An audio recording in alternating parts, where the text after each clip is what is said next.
Nous sommes tous sujets aux rétrogradations, quel que soit le niveau spirituel qu'on a. Lorsqu'il n'y a pas de constance, lorsqu'on ne maintient pas avec nos propres efforts, bien sûr accompagné du pouce du Saint-Esprit, parce que le Saint-Esprit, pour qu'il puisse t'aider, il faut que tu le veuilles d'abord. Il travaille avec ta volonté. Comme je le dis toujours, le Saint-Esprit, c'est un esprit galant, c'est un esprit choco, c'est un esprit classe.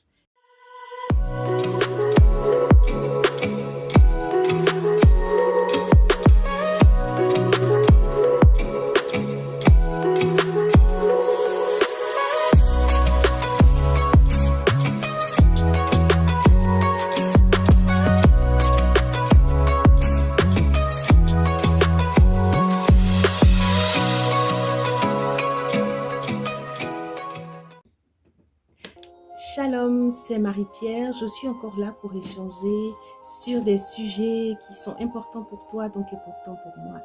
Alors aujourd'hui, on va parler de pourquoi les chrétiens de la diaspora n'arrivent pas à conserver leur fraîcheur spirituelle, leur paix spirituelle, leur relation, leur communion avec le Saint-Esprit. Alors, c'est pas facile, effectivement, lorsque on sort de ces frontières, natales et qu'on se retrouve dans une autre contrée, de pouvoir conserver ses habitudes, notamment les habitudes qui concernent la prière. Dès que tu arrives, tu seras confronté à où trouver un lieu de culte. Effectivement, dans les pays d'Europe, d'Amérique, et quel que soit l'endroit où le chrétien est allé s'installer, il est difficile de trouver une église identique à celle où on était dans son pays d'origine. C'est pour ça qu'il ne faut pas laisser le temps au temps, parce que c'est des nouvelles habitudes qui vont s'instaurer et qui feront que finalement tu n'iras plus à l'église, qui feront que finalement l'attrait que l'église avait pour toi va au fil du temps disparaître. Qu'est-ce qui va se passer? Tu vas te dire, ah, je viens d'arriver, il fait froid ou je ne connais personne, je ne peux pas pour le moment trouver une église. Bon, je vais prier à la maison en passant. Bon, non, parce que l'habitude devient une seconde nature.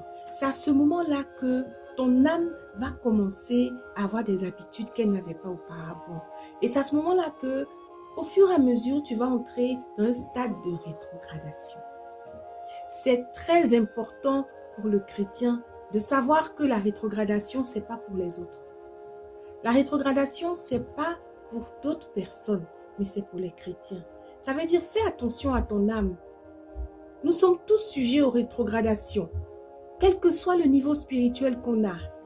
Lorsqu'il n'y a pas de constance, lorsqu'on ne maintient pas avec nos propres efforts, bien sûr accompagné du pouce du Saint-Esprit, parce que le Saint-Esprit, pour qu'il puisse t'aider, il faut que tu le veuilles d'abord. Il travaille avec ta volonté. Comme je le dis toujours, le Saint-Esprit, c'est un esprit galant, c'est un esprit choco, c'est un esprit classe. Il va venir vers toi avec soft. Donc, il va travailler avec ta volonté. Quand tu vas arriver, tu vas te donner une semaine de repos, le temps de te renseigner un peu autour. Mais mon frère, ma soeur, fonce. Parce que l'ennemi n'attend que ça pour te faire rétrograder. Pour te donner de nouvelles habitudes en se disant non, c'est un endroit, ils sont froids, ils n'aiment pas prier et tout et tout. Cherche une assemblée. Cherche une assemblée qui entre dans la profession religieuse que tu as. Et puis, surtout ce que je vais te demander, développe encore plus à ce moment-là ta communion avec le Saint-Esprit. Tu sais, tu vas te dire, je suis maintenant à l'étranger, j'ai la possibilité d'aller sur le net pour trouver un orateur, pour trouver un homme de Dieu qui va m'impacter. Je ne t'ai pas dit non. Mais le souci, c'est que si l'Éternel Dieu Tout-Puissant a créé l'Église, c'est qu'il n'est pas bête. Ah, il n'est pas bête.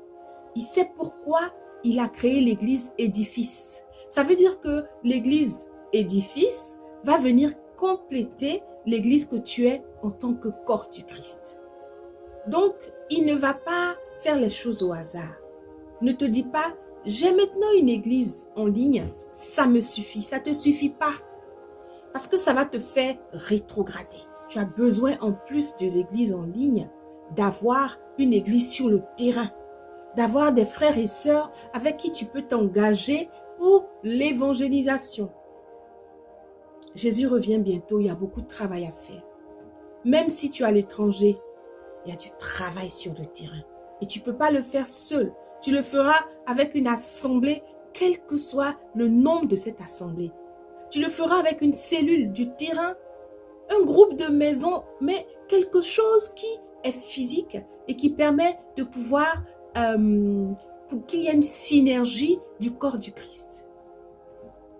Donc, vraiment, la raison initiale pour laquelle le chrétien n'arrive pas, lorsqu'il est dans le chrétien de la diaspora n'arrive pas à maintenir ce stade-là, c'est parce qu'il se dit qu'il a le temps et qu'il est dans la technologie. Et même si je ne trouve pas une église physique pour l'instant, je reste chez moi et je fais que l'église en ligne.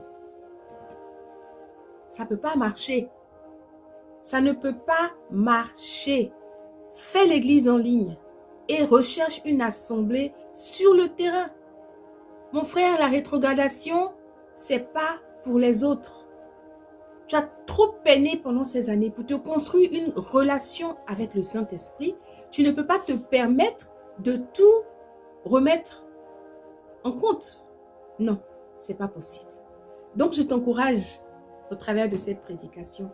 Toi qui aimes rester toujours en ligne, tu vas finir par perdre la communion fraternelle qui, je pense, a une importance devant Dieu. Sinon, il n'aurait pas crié. Rapproche-toi, allez cherche, allez fouille, regarde. Il y a une assemblée quelque part. Il y a une cellule, il y a un groupe de chrétiens qui se réunissent et qui cherchent à faire des choses pour le Seigneur au-delà du online. Sois béni, mon frère. Sois béni, ma sœur.